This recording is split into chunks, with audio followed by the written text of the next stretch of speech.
Assalamualaikum warahmatullahi wabarakatuh.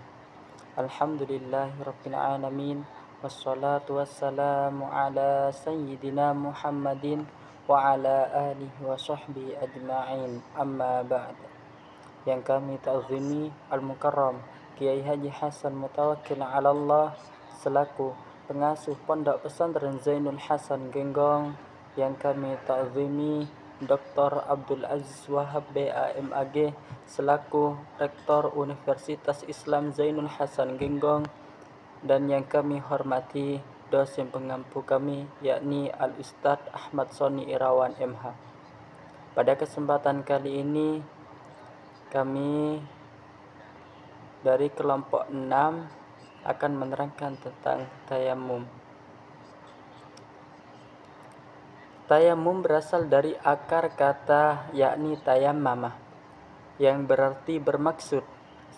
Sedangkan secara istilah, tayamum adalah menyampaikan debu kepada wajah dan kedua tangan dengan niat khusus. Tayamum merupakan sarana pengganti wudhu atau hadas kecil dan mandi wajib atau hadas besar ketika terdapat uzur untuk melakukannya.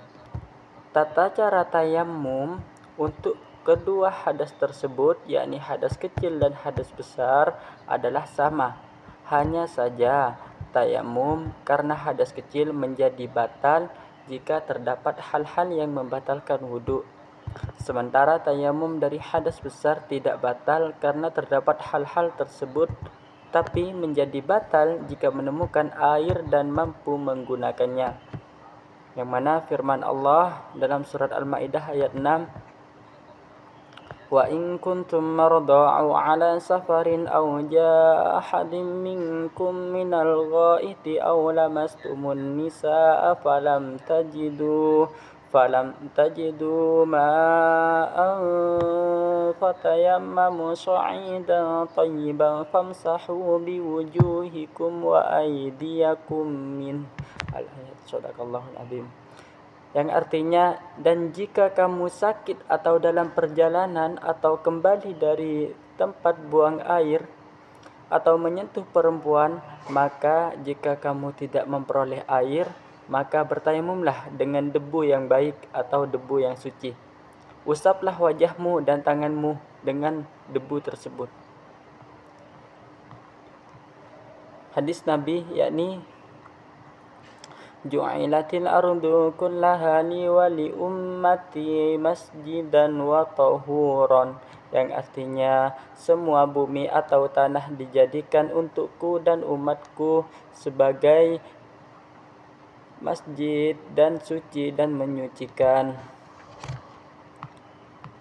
Tentu saja jika direnungi lebih dalam keberadaan tayamum sebagai tata cara alternatif dalam bersuci, kita akan mendapatkan satu hikmah bahwa Allah SWT tidak ingin memberatkan manusia dalam segala hal. Tidak akan memaksa manusia untuk melakukan sesuatu di luar kemampuannya. Jika memang tidak bisa berwudu, maka bertayamumlah. Yassiru wa la tu'assiru, kata Nabi. Permudahlah dan jangan dipersulit. Terus selanjutnya yakni syarat sah melakukan tayamum. Adapun syarat sah melakukan tayamum yakni diantaranya telah masuk waktu sholat. Ketika melakukan tayamum harus sudah masuk waktu sholat. Seperti zuhur ya harus masuk waktunya zuhur. Kedua yakni memakai tanah berdebu yang bersih dari najis dan kotoran. Artinya debu yang suci, artinya tidak mengambil di tempat-tempat kotoran sapi lah. Yakni dan selanjutnya yakni memenuhi alasan atau sebab melakukan tayamum. Yang keempat, sudah berupa atau berusaha mencari air namun tidak ketemu.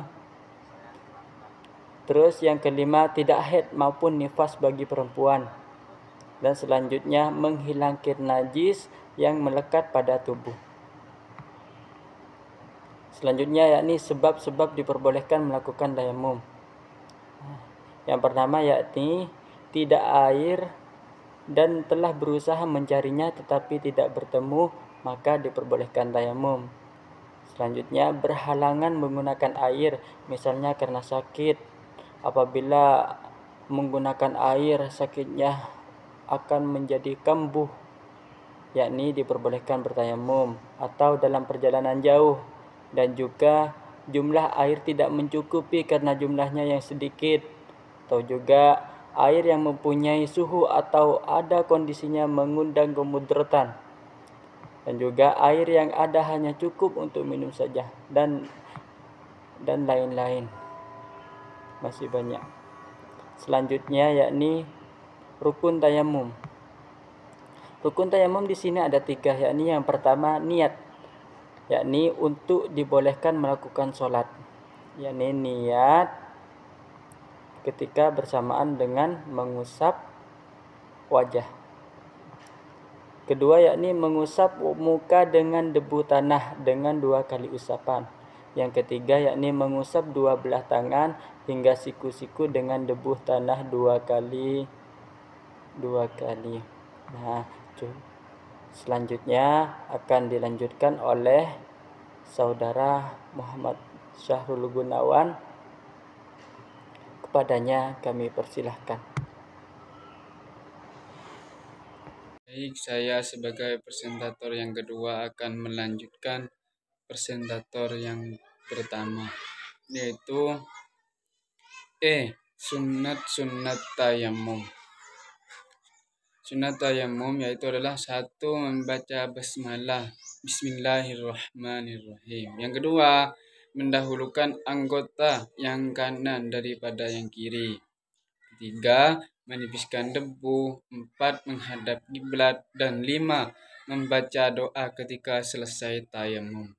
6, menggosok sela jari setelah menyapu tangan hingga siku. F, hal-hal yang membatalkan tayamum. Hal-hal yang membatalkan tayamum ada 4, yaitu yang pertama, semua perbuatan yang membatalkan wudu. Yang kedua, murtad, karena tayamum dilakukan untuk kebolehan melaksanakan sholat, sehingga hal itu tidak diperlukan bagi orang yang murtad. Berbeda dengan wudu dan mandi, karena keduanya bertujuan menghilangkan hadas, bukan sekedar untuk kebolehan melakukan sholat. Yang nomor 3, menemukan air bagi yang bertayamum karena tidak terdapat air. Rasulullah Shallallahu Alaihi Wasallam bersabda, yang mana Bismillahirrahmanirrahim. Inna sa'ida tayyiba tahurul muslim wa illam yajidil ma'a 10 sinin fa idza wajadal ma'a falyumissahu basharatahu fa inna dzalika khair.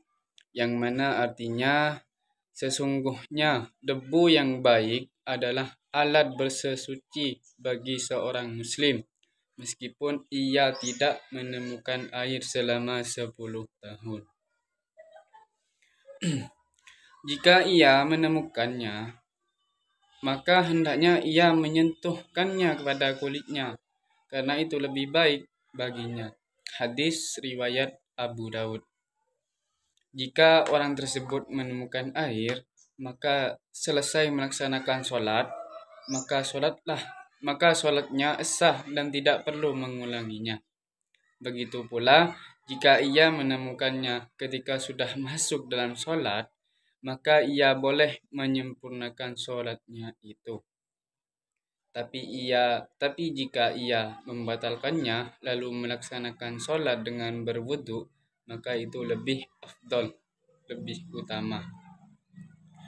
Yang keempat, mampu menggunakan air seperti orang yang sembuh dari penyakitnya. G, tata cara ataupun praktek bertayamum. Yang pertama, membaca basmalah. Yang kedua, merenggangkan jari jemari, tempelkan ke debu, tekan-tekan hingga debu melekat. Yang ketiga, angkat kedua tangan lalu tiup telapak tangan itu untuk menipiskan debu yang menempel, tetapi tiup ke arah berlainan arah dari sumber debu tadi. Yang keempat, niat tayamum, yaitu bismillahirrahmanirrahim, nawaitu tayammuma listibahati sholati fardhu lillahi ta'ala, yang mana artinya saya niat tayamum untuk diperbolehkan melaksanakan sholat karena Allah subhanahu wa ta'ala. Dan yang kelima, mengusap telapak tangan ke muka secara merata. Dan yang keenam, bersihkan debu yang tersisa di telapak tangan. Dan yang ketujuh, ambil debu lagi dengan merenggangkan jari jemari, tempelkan ke debu, tekan-tekan hingga melekat. Dan yang kedelapan, angkat kedua tangan, lalu tiup telapak tangan untuk menipiskan debu yang menempel, tetapi tiup ke arah berlainan arah dari sumber debu tadi. Dan yang kesembilan, mengusap debu ke tangan kanan lalu ke tangan yang kiri. Sekian dari kami. Apabila ada kesalahan, mohon maaf yang sebesar-besarnya. Wabillahi taufik wal hidayah. Assalamualaikum warahmatullahi wabarakatuh.